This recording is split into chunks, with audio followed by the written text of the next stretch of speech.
Il était une fois, dans un nid, un oisillon qui venait de sortir de son œuf. C'était au beau milieu d'un jardin où de nombreux oiseaux vivaient, perchés dans les arbres. Le sol était parsemé de roses, de lys, de marguerites et de boutons d'or. Un petit cours d'eau venant d'une fontaine alimentait le jardin en eau et, de temps en temps, on pouvait entendre le bruit d'une grenouille qui se jetait dans une mare ornée de nénuphars. Les parents de l'oisillon lui témoignaient un amour sans faille. Ils assuraient sa sécurité, lui apportaient à manger, et bientôt, l'oisillon fut capable de voler. Il grandissait. Les jours passaient et rien ne changeait, sauf la venue d'un oiseau qui parcourait le jardin depuis peu. « Bonjour » dit l'oisillon. « Bonjour, vous. » croissa l'oiseau. « À quelle famille appartenez-vous ?»« Je ne sais pas. Et vous ?» répondit timidement l'oisillon. « Vous ne me connaissez pas ? C'est étrange. Les humains parlent souvent de moi. Une couleur unie et un chant distinctif, je suis le corbeau. Je me balade ici et là. Je sillonne la terre. Je découvre le monde. Je chante. J'explore. Je n'ai pas envie de mourir bête. Sur ce, le monde m'appelle. Ravi d'avoir fait votre connaissance. » Le corbeau s'en alla en laissant l'oisillon enchanté par sa rencontre. Au même moment, les parents de l'oisillon furent de retour au nid. « Avez-vous déjà entendu parler d'un oiseau magique nommé corbeau ?» demanda l'oisillon. « Qui ne le connaît pas ?» répondirent-ils. En effet, le corbeau avait une curieuse façon de se nourrir. Il mangeait de tout et n'importe quoi. Personne ne lui portait d'intérêt. Et il n'était pas contraint d'échapper aux hommes pour éviter d'être mis en cage. Le couple d'oiseaux mit l'oisillon en garde. Quelques jours passèrent et, un beau matin, le corbeau fut de retour. « Bonjour, mon jeune ami. Comment vas-tu ? » ?»« Bien, et vous ?» ?»« Je suis un oiseau très occupé. Il y a tant de choses à voir et à découvrir. Mais ce qui me déplaît par-dessus tout, c'est l'attitude de ceux qui croient tout savoir. Mais toi, mon jeune ami, je sens que tu n'es pas comme les autres. Garde cette innocence de la jeunesse pour ne pas devenir comme eux. » Le corbeau invita alors son jeune ami à faire un tour avec lui.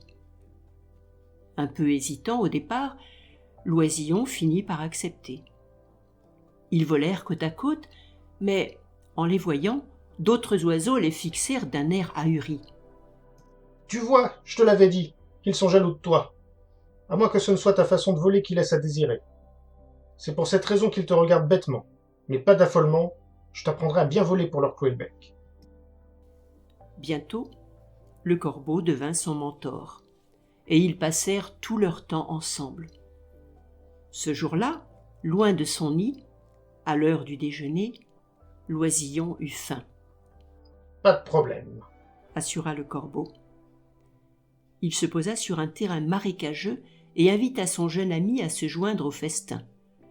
L'oisillon vit le bec du corbeau s'enfoncer dans les algues pourries, tout près du cadavre d'un animal, et crut qu'il plaisantait.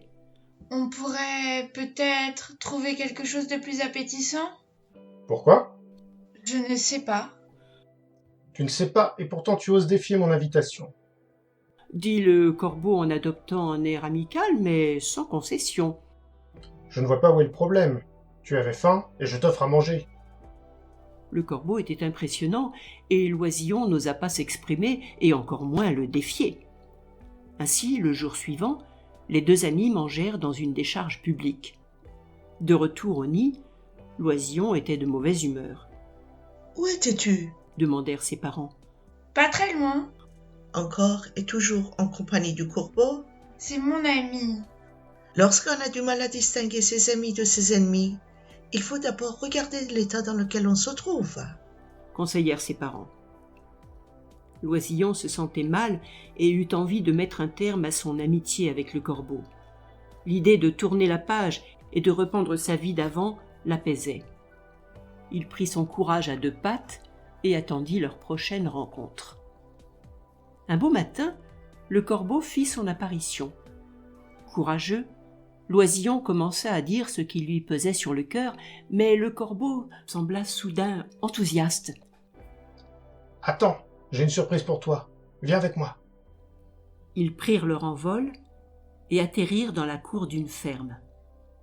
Il faisait beau, et l'oisillon commença à picorer les grains, ici et là. Plus loin, un animal couvert de fourrure léchait tranquillement ses pattes quand son regard croisa celui de l'oisillon. La bête s'avança tout doucement, puis prit de la vitesse et bondit sur l'oisillon. Avec ses coups de patte, la bête lançait l'oisillon d'un côté à l'autre, le roulant dans la terre. Entre ses griffes, à moitié assommées et ensanglantées, l'oisillon vit un homme s'approcher, une cage à la main. « Satané chat, tu vas le tuer !» hurla l'homme. « Va-t'en !» Le chat hésita entre le désir de s'emparer de sa proie et celui de s'enfuir, les yeux fixés sur l'homme. L'oisillon en profita pour rassembler toutes ses forces, se lever sur ses pattes et sautiller quelques pas avant de s'envoler. Tremblant, il réussit à prendre de la hauteur et se posa sur un mur. « C'est bien que tu apprennes à te défendre, » dit le corbeau, témoin de la scène. Tant bien que mal, l'oisillon s'envola vers le jardin. Couvert de sang et méconnaissable, il se laissa tomber dans le nid. Ses parents, qui croyaient avoir affaire à un intrus, tentèrent d'abord de le chasser, puis, le reconnaissant, ils prirent soin de lui. Pendant les 2 jours qui ont suivi, l'oisillon, grièvement blessé, regarda le jardin, respira le parfum envoûtant des fleurs et écouta les autres oiseaux chanter. Puis, il ferma les yeux. Morale de l'histoire. Les gens prétentieux ressemblent à un tambour, une caisse à forte résonance mais vide à l'intérieur.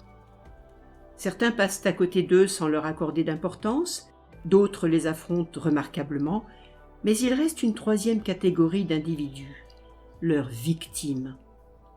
Ces derniers, fascinés, perdent tous leurs moyens face à eux, et certains paient leur erreur au prix même de leur vie.